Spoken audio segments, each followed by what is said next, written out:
Assalamualaikum warahmatullahi wabarakatuh. Halo teman-teman semuanya, semangat pagi. Perkenalkan, nama saya Iza Nur Fadila, mahasiswi jurusan Komunikasi Penyiaran Islam UIN Sunan Kalijaga, Yogyakarta. Kali ini kita akan belajar mengenai pernikahan dan problematikanya. Pernikahan sendiri memiliki banyak aspek, dan yang akan kita bahas hari ini adalah mengenai pernikahan beda agama, yang mana sudah menjadi hal yang sangat biasa di kalangan masyarakat. Tak jarang dari kalangan orang-orang biasa, pejabat, bahkan artis pun melakukannya, hanya atas dasar image dan persepsi. Padahal kalau kita ingat kembali, dalam agama Islam, pernikahan merupakan penggabungan dua insan dan ikatan suci dengan tujuan ibadah kepada Allah, menjauhi maksiat dan menegakkan agama Allah. Lantas, apa jadinya jika pada awalnya saja pernikahan dilakukan oleh dua insan yang memiliki perbedaan prinsip dan juga keyakinan?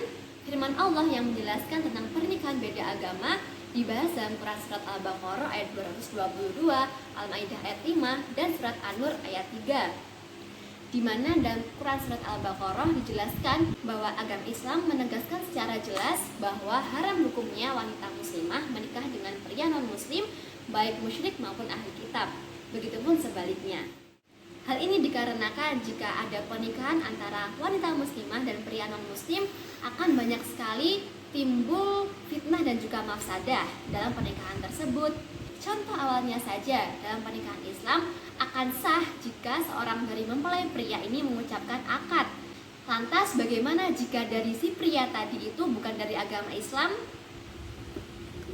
Lanjut.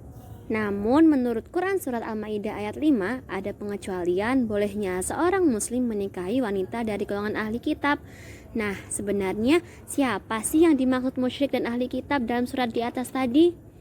Yang pertama, orang musyrik di sini awalnya sebutan untuk kaum pagan, yaitu penyembah berhala.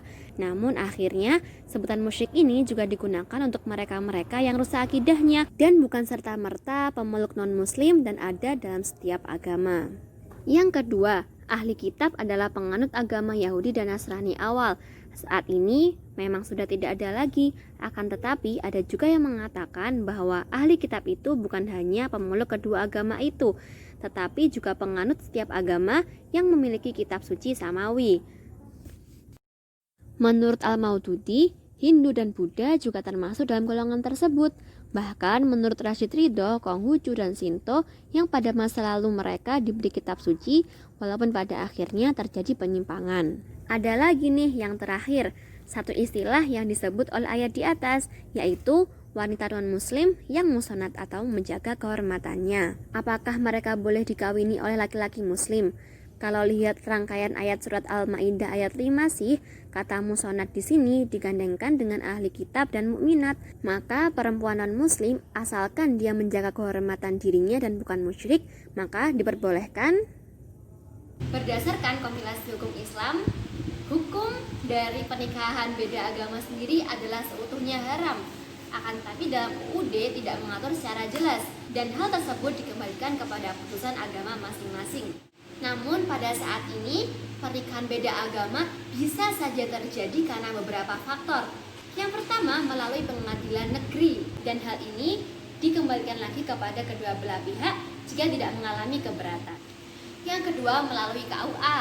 Akan tapi salah satu dari mereka harus memasukkan data dirinya, misalkan wanita muslimah dengan seorang pria yang non-muslim. Jadi salah satu di antara mereka, misalkan seorang pria ini memasukkan data dirinya dan menggantikan agamanya menjadi agama Islam. Dan faktor yang ketiga adalah nikah di luar negeri. Kenapa? Karena peraturan dan juga hukum di luar sana agak sedikit berbeda dengan hukum yang ada di Indonesia. Nah, kalau melihat dari pembahasan di atas, menurut aku sebenarnya pernikahan beda agama ini antara laki-laki muslim dengan perempuan non-muslim dalam tanda kutip ahli kitab diperbolehkan, sedangkan perempuan muslimah dengan laki-laki non-muslim masih ada berbeda pendapat. Walaupun ada celah kebolehannya, akan tapi pernikahan yang didasarkan pada kesejajaran atau kufu dan banyak hal, terutama dalam hal agama, insya Allah itu lebih baik, jauh lebih baik. Gitu teman-teman semuanya. Oke teman-teman, terima kasih. Jadi ini adalah sedikit materi kita, pembahasan kita mengenai pernikahan beda agama. Semoga bermanfaat untuk kalian semuanya. Dan kalau kalian suka video ini, jangan lupa di love, dikasih tombol like, dipencet, dan juga di komentar. Siapa tahu ada kurang-kurangnya aku atau salah tutur kata dalam video ini. Terima kasih teman-teman. See you next time. Wassalamualaikum warahmatullahi wabarakatuh.